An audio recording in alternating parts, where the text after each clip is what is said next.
144 वर्ष धरी जो विग्रह को ये लुचेक रखा जाइए महापुरुष अच्युतानंद शिष्य रामचंद्र को कहले हे राम भज नीलाचल वासी को एकाक्षर प्रमाण जे जेते मार्गे बुझाइले राम नोहिबु ब्रह्म जेते घोर कଳି आसीबो अनंत जुग आसीबो घोर कଳି जुगरे हजार हजार संप्रदाय सृष्टि हबो लोक एहिले उड़े जीवो उत्कल मंडल सेठारे देखिबो जाई 956 दल कहले उड़े जीवो उत्कल मंडल।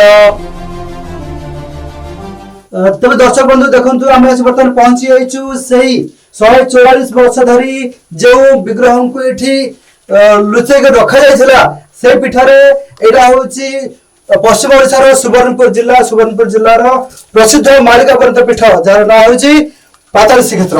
तेज आम देखु दीर्घ 700 मीटर उच्च पहाड़ रही आसपा ठीक से रास्ता भी नहीं बहु कष्ट आम पूरा बिल्कुल पहाड़ टॉप पर्यंत आसिलु गवर्नमेंट तरफ भल फैसिलिटीज कराई तेणु से रेलिंग लगाई आम तलू आसिलु बर्तमान तापर आसो पड़ो ये गुंफा भीतर देके आसो पड़ो विग्रह पाखक बर्तमान आम आसी बिल्कुल से विग्रह पाखे पहुंची गलु सांगे जोड़ी बर्तमान मो सहित मालिका गवेषक जगत कथा संस्कृत महाप्रचार कान्हू बाबा बाबा कौन कहे पीठ विषय आप आगुरी के आसते ना मु आसनी मु एरिया को आसी कि जगह आसनी अच्छा किंतु पाखापाखि अलग जगह जगह को आसनी किंतु महापुरुष जगह विषय बहुत लिखिछंती। अच्छा कौन लिखिछंती मालिका लेखा होइछि बोली हमें स्थान को आसिलु गोटे गुप्त क्षेत्र एटा अछि महाप्रभुଙ୍କର जगन्नाथ महाप्रभु गुप्त क्षेत्र गोटे गीत गाइबा जगन्नाथ उद्देश्य तापर हमर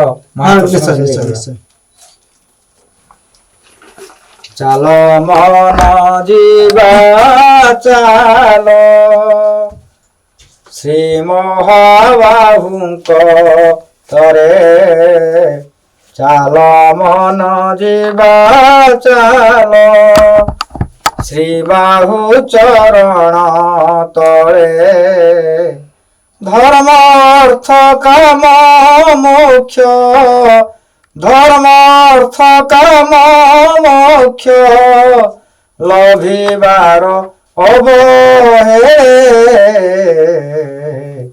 चाल मन जीवा चालो श्री महाबाहु तले चाल मन जीवा चालो श्री बाहु चरण तले चाल मन जीवा चालो फुटी पद्म कमल भक्तंकर घोड़ाहार फुटी पद्म कमल भक्तंकर घोड़ाहार चुंबुथिब चरण रे चुंबुथिबि चरण रे श्री जगन्नाथ पयर चल मन जीवा चलो श्री महाबाहु चरण तल चल मन जीवा चलो जिते मन स्थिर हब मन अमन कुमन विमन एवं मन मन पांच भाग व्यक्त मन माने साधारण मन गोटे छोटिया पिला ठार आरंभ करी बुद्ध पर्यंत समस्त पाखे अच्छे साधारण मन आ गोटे अच्छी विमन अर्थ विकार शून्य मन कार थाए बाबाजी मानकर साधु मानकर वैराग्य जहाँ पाखे जहाँ भाव मन में वैराग्य भाव आसी से विमन अधिकारी अमन मान डेडिकेटिव मन भक्त मानकर हूँ अमन जी अर्पित होती जे जगन्नाथ पाखे समर्पित होती जे प्रभु पाखे समर्पित होती सी हेले अमन अधिकारी जहाँ जगन्नाथ महाप्रभु पाखे आम मनटा को समर्पण करदेवा जहाँ आमर जड़े पिक सारिया पिक प्रमाण कले थका मन चाल जीवा चका नय न देखिबा ଶଙ୍ଖଳାଭି ମଣ୍ଡଳରେ ବେନି ନେତ୍ର ପଖାଳିବା ଥକା ମନ ଚାଲ ଯିବା ଚକାନୟ ନ ଦେଖିବା। ଆମେ ଯୋଉ ଆଜି ସୁଦୂର ସତ୍ୟଭଞ୍ଜ ୟୁଟ୍ୟୁବ ଚ୍ୟାନେଲ ସହ ଆମ ଯୋଉ ପରିବାର ଆମେ ଆସି ପହଞ୍ଚିଛେ, ଥକା ମନ କେତେବେଳେ ମନ ଥକାଏ, ପାଣି ପହଞ୍ଚିଲା ବେଳେ ମନ ଥକେଇବ, ପାହାଡ ଚଢି ଚଢି ଆସିଲେ ମନ ଥକେଇବ। ଆମେ ଆଜି ଯୋଉ ପାହାଡ ଚଢି ଚଢି ଆସିଛେ ହଉଛି ତ୍ରିକୁଟ ପାହାଡ, ଗୋଟେ ହଉଛି ନୀଳକନ୍ଦର, ଇଏ ହଉଛି ତ୍ରିକୁଟ। ନୀଳକନ୍ଦର ପାହାଡ ହଉଛନ୍ତି ଜଗନ୍ନାଥ ମହାପ୍ରଭୁ ଯୋଉଠି ଅଛନ୍ତି, ଏବଂ ଯୋଉ ଗୁପ୍ତ କ୍ଷେତ୍ରରେ ଆମେ ଆସି ପହଞ୍ଚିଛେ ତା କଥା ତ ଆମର ଆଦିତ୍ୟ ବାବା କହିସାରିଲେଣି ଅନେକ କଥା ପ୍ରସଙ୍ଗ। ତେଣୁ ମହାପ୍ରଭୁଙ୍କର ଏଇ ଯୋଉ 184 ବର୍ଷ ଗୁମ୍ଫାରେ ରହିଲେ, ଇଏ ହଉଛି ଜଗନ୍ନାଥ ଆମର ଅଭାଗ୍ୟ। ଆମେ ମଧ୍ୟ ଆଜି ଆସିକି ଏଠି ପାଦ ପଡିଛି। ଯାହାକୁ ଦର୍ଶନ କଲେ ଧର୍ମ ଅର୍ଥ କାମ ମୋକ୍ଷ ଚତୁର୍ବର୍ଗ ଫଳ ମିଳିଥାଏ। ସେ ଜଗନ୍ନାଥ ମହାପ୍ରଭୁ ଆମ ଗହଣରେ, ଆମ ପାଖରେ, ଆମ ସାନ୍ନିଧ୍ୟ ଆମେ ପାଇଛେ ସ୍ୱୟଂ ଜଗନ୍ନାଥ ମହାପ୍ରଭୁଙ୍କୁ। 140 ବର୍ଷର ଯୋଉ ବ୍ରହ୍ମ, ଏଠି ଏକ ଚନ୍ଦନ ପେଡି ଅଛି, ମହମ ଚନ୍ଦନ ତୁଳସୀର ବାସ୍ନା ଆସେ। ଏବଂ ଏ ଜାଗାରେ ମାଧବ ଋଷି ମଧ୍ୟ ଅଛନ୍ତି, ସନକାଦି ମୁନିମାନ ଅଛନ୍ତି। ଏବଂ ପ୍ରତି ମାସରେ ମୁଁ ଏ ଗ୍ରନ୍ଥ ଗୋଟିଏ ପଢିଲି, ମହାପୁରୁଷ ଅଚ୍ୟୁତଙ୍କର ଦଶମ ପଟରେ ଲେଖା ଅଛି ଏ ଗ୍ରନ୍ଥର କଥା, ଏ କ୍ଷେତ୍ରର କଥା। ଏଠି ପ୍ରଭୁ ପଞ୍ଚସଖା ମାନେ ଆସିଥିଲେ, ଏବେ ମଧ୍ୟ ଆଗକୁ ଆସିବେ, ଅନେକ ଭକ୍ତ ମାନେ ଆସିବେ। ଏଠି ପୂର୍ଣ୍ଣିମା ସଂକ୍ରାନ୍ତି ଅମାବାସ୍ୟା ଦିନ ଶୂନ୍ୟରେ ମଧ୍ୟ ଏଠି ଗୋଟିଏ ଆଭାସ ଆପଣ ପାଇପାରିବେ। ଇଏ ଜଗନ୍ନାଥଙ୍କର ଗୁମ୍ଫା, ଇଏ ହଉଛି କଳ୍କି ଗୁମ୍ଫା, ଇଏ ଜଗନ୍ନାଥ ମହାପ୍ରଭୁଙ୍କର ଗୁମ୍ଫା। ଏଠି ଲେଖା ହେଇଛି ଜଗନ୍ନାଥ ମହାପ୍ରଭୁଙ୍କର ଗୁମ୍ଫା। ତେଣୁ ହରିନାମେ କି ରସ ଅଛି, ପାନ କଳ ଲୋକ ସିନା ଜାଣିଛି। ଓಂ କଦାଚିତ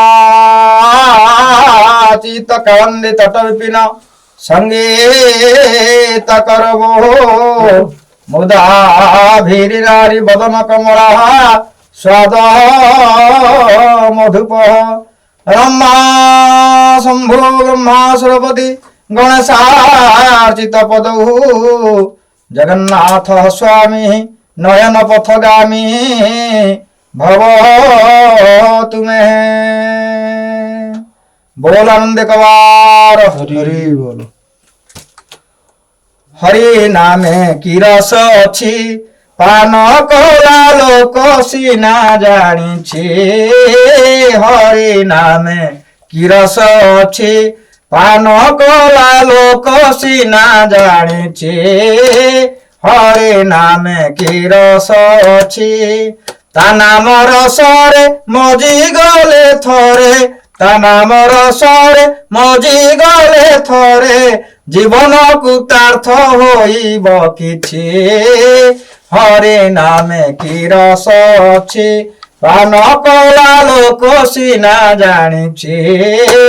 हरि नामे की रस अछि। मनीष गोटे पानी पीब, जल खाद्य ग्रहण करिब, तार कोउ पटे खाद्य ग्रहण करिब, तार पाटी पटे खाद्य ग्रहण करिब। ये कहले हरि नाम को पीब, भगवान कर नाम को कोउ पटे कर पाटी रे खाइब। हरि नाम की रस अछि पान कला लोक सीना जानिछि। ताले हरि नाम आमे हरि नामटा कोन गोटे द्रव्य, जल जातीय द्रव्य। जेंति पानी आमे पियो पाटी दिहरे, ताले भगवान कर नाम होछि गोटे जल।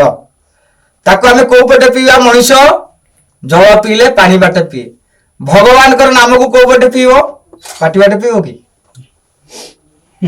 भगवान कर नाम को से कर्ण मध्य श्रवण करिवो, काने रे सुनिवो।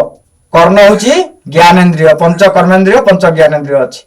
तेणु एकादश इंद्रिय भितरे दशम इंद्रिय 11 नंबर इंद्रिय होची मन। ये शरीर भितरे मन होची सबुठु श्रेष्ठ बा पड़ुआ। संसार रे समस्त के आमे मापी पारिचे, जलर उत्स को मापी पारिचे, समुद्र कथा को मापी पारिचे, हमर हार्ट बीट की मापी पारिचे, आमे समस्त थर्मोमीटर माध्यम समस्त वायु जगत को मापी पारिचे। किंतु आज पर्यंत पृथ्वी रे कहीं मनर गति आज पर्यंत विज्ञान मापी पारे नाही। आलोकर गति की मापी पारिची, शब्दर गति की मापी पारिची, किंतु मनर गति केते गोटे सेकंड रे गति करे ता आज पर्यंत विज्ञान जाई पारि नाही।